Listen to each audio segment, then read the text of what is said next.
每一天，牧师甲你做伙祈祷。今日是4月19，诗篇130篇50安尼讲：我听候耶和华，我的心神在听候。伫伊的话，我有毋忘。三甲来祈祷，阮的心神所听候的天父，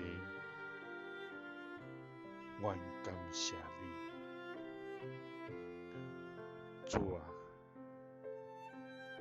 你是有不变的慈爱，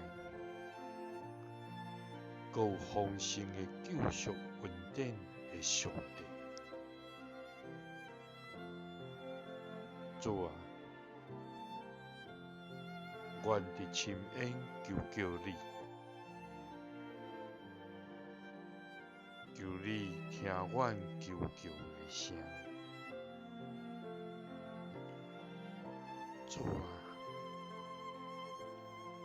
求你阿耳空听阮的恳求，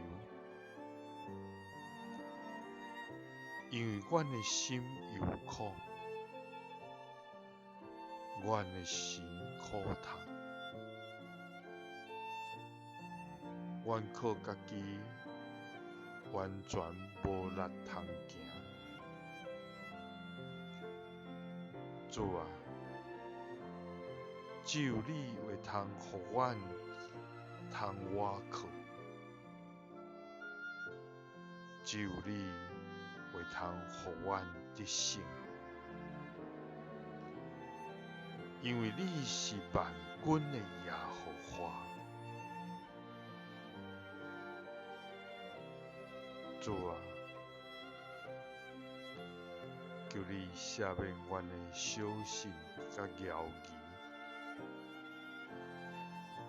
互阮无对水面沉落去。主啊，虽然风影悠远无停止，总是阮要听候你，阮的心神要听候你，因为你的话，阮就毋忘。祈祷是奉主耶稣基督的圣名，阿们。耶稣听你，赐你